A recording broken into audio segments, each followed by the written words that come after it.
Hi everyone, so I am doing my reading wrap up of the books that I read last week. So the first book is by Claire Kent. This is Fall. Now this is the third book in the series. I decided to skip the second book because it didn't sound interesting to me. And also I'll be skipping the fourth book in the series because that one there, I read a spoiler and I didn't like what happened. So I was like, nope, not gonna continue on with that series. So this one here is Fall, and we have Lena and Roan. That's the way I pronounce his name, Roan. So there's a content warning for attempted sexual assault, physical assault, and infant death. So we have the spice rating. I give it a 4 out of 5. So Lena is originally from Earth, but she's stowed away on a ship when she was a teen, and she's been smuggling in space for a time. When she gets caught and is placed on a planet that is very underdeveloped. You know, there's wild animals and cavemen type of people. So Lena gets physically attacked by a person until she's saved by a caveman named Roan.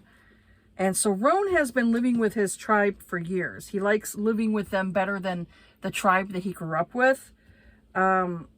So Roan is a good hunter, but he hasn't mated with any of the females of the tribe. I said the women show him that they're interested in him. He doesn't like reciprocate that he's interested in them. They'll be like, you know, they kind of like go up to him and like rub against him, and he's just like, just kind of looks off like, nope, not interested. And so the story is told in the point of view of Lena, because Roan really doesn't have any communication because they're basically cavemen where they never learned any kind of like language. They're just like kind of like grunts. And so she learns to communicate with him through learning like his language. Like they speak, you know, they do grunts and stuff, but once she realizes that they're speaking a different language, she wants to learn their language. So she starts to talk with, there's another guy who was placed on that planet, and so he is communicating with her, and that's how they learn the language of, you know, this tribe. And so it's this, to me, like the POV is much like how you'd read it in Transcendence. This book reminded me very much of Transcendence, if anybody's read that book by Shea Savage. This one is very kind of similar, in that similar tone where there's only one POV, and then, you know, he doesn't, you know, he does learn to talk with her, but it's more of simple. Their language is more simple. And so for me, it's felt like it was very similar to that other book. So Lena basically has to take a mate. Otherwise, you're not accepted into the tribe. You're kind of more of an outsider. Once you're accepted into the tribe is when you take a mate. You have to accept that mate. Like you have to basically decide on that mate. The men don't decide, the women decide.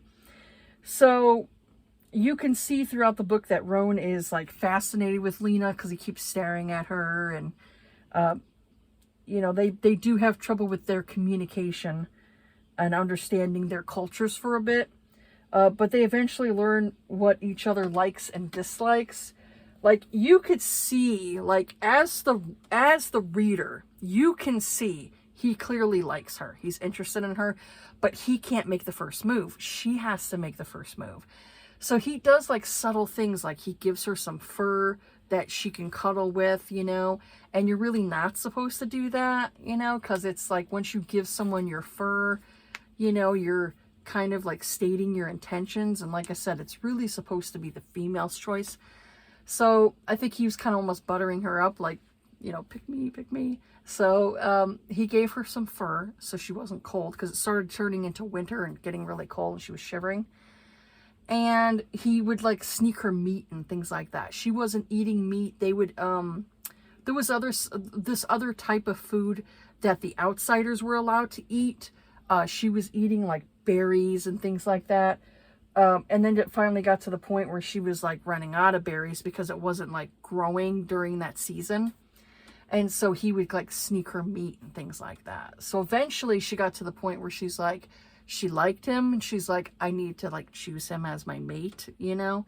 And so she chose him, and it, you know, they started getting like intimate together. And it took time for her to kind of like teach him like what makes her, you know, pleasure for her. And you could tell like he wanted to learn, you know, he wanted to learn about what made her, you know, feel pleasure, what was her happiness. He really wanted her happiness. It was so sweet. It was such a sweet romance.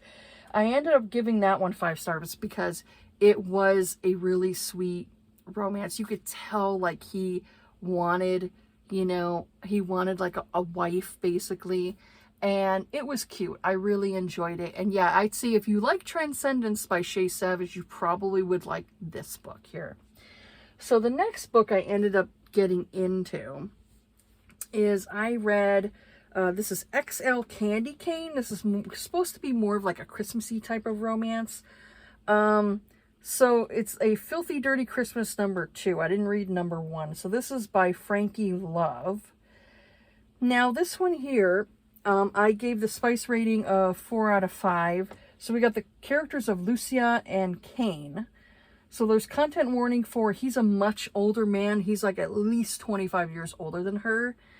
And Lucia is best friends with Kane's daughter. And she's been lusting after Kane since she was 18. So Kane has been lusting after Lucia for a few years now. She's 22.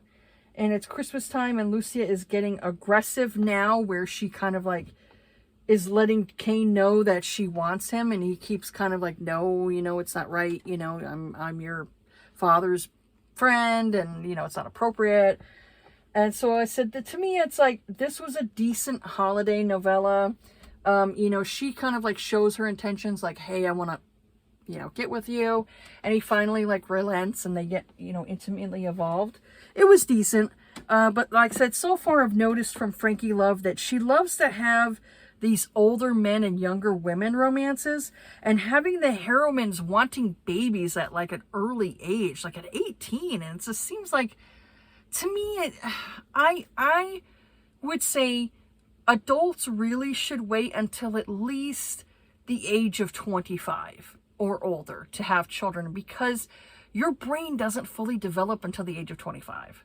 So I think when you're young and you have children at a young age, a lot of people could, you know, later in life regret that they had those children so early on. So that's the way I kind of thought about it. Is like, it seems way too young, you know? And it kind of reminded me of that other novel there that I read that I really didn't care for. I think it was called Him by, was it LJ? Something like that. Something Ash, I can't remember. But, I didn't really care for that one because the guy was much older. To me, it's like, I think I accept it more, like, say if you're doing an older woman, younger man romance, if the woman was like 25 and the guy was like 40, 45, 50, around there, I don't think I'd have a problem with it. It's when they're like 18, 20, like early 20s, mid to late 20s is fine. But anything that's under 25, it's kind of shaky for me, because I'm like, I don't know if I condone this. You know, it's just, I know like she's an adult, you know, obviously she can make her own decisions, but to me it's just, it kind of looks creepy, you know. Plus also with like him being around the same age, you know, as his daughter, it's kind of creepy. I don't know why I accept it if it was a woman. But I seem to have that bias. I really do. I seem to have a bias to where if it's a woman who's in her 50s and the guy's like 30, I don't think I have a problem with it. I don't really see an issue with it. But for a guy, I do see a bit of an issue with it. And I don't know why. I don't know why I have that bias. Maybe it was something that, you know, I've been taught, you know, where it's like it's okay for women, but it's not okay for guys. Really have to have that discussion, you know, with yourself. You know, I don't know, maybe because I have daughters myself, so if I, you know, saw some older guy getting involved with my 18-year-old daughter, if I had an 18-year-old at the time, I think I'd be like, dude, creepo, you know? Yeah, I don't know. I don't know, I think it's just, it's my bias. That's the one thing I can say is like, you know, I guess it's my prejudice that I say I accept older women with younger men, but I don't accept older men with younger women. I don't know. To me, it all depends on how much of a difference it is. Like, when I read Birthday Girl, I was fine with that age. I was fine with it. You know? Maybe for the fact that when Pike had his son in Birthday Girl, he was, like, young. He was, like, a teenager. So, I think maybe that's why I accepted it. You know? And also, I felt like Jordan in Birthday Girl was much more mature. She was much more of a mature woman. With this here, Lucia kind of like, she seemed a bit immature to me. Like if the woman seemed really mature for her age, you know, then I'd probably accept the romance a little bit more. Where Lucia kind of like, she did this little pouting to him. And I was like, girl, if you want to be taken seriously, stop acting like a baby. So yeah, for me, it's like, it's hard for me to accept a romance with an older man and a younger woman if the woman is just clearly very immature, you know? And that's what I want. I want both of them, both of the people involved to be mature for their age, you know, be mature, not be like, you know, just, I don't really dig the romances where the heroine calls the older man daddy. It's just, it's creepy. It's creepy. I don't like those. They're not for me. And especially if the heroine acts like a baby and she's like, okay, daddy, and just, ugh, it just creeps me out. It creeps me out. I don't like those romances. It's just not for me. It's just not for me. So there is a line that I just don't want to go to. So yeah, that's what I've read so far. I'm trying to get to my Christmas ones. I really need to kind of delve somewhere in my Christmas ones because Christmas is going to be here before you know it. I mean, days are going by. So yeah, I really need to get to some of my other Christmas romances. I'm definitely probably going to be reading some Christmas romances in January. Just FYI for people. I may end up reading some romances in January because I get... mood reader brain just really gets to me. Anyways, that's it for this video here. Have yourselves a good day. Take care of yourselves. Be kind to each other. Be safe out there. And I will see you all on the next video. All right. Bye.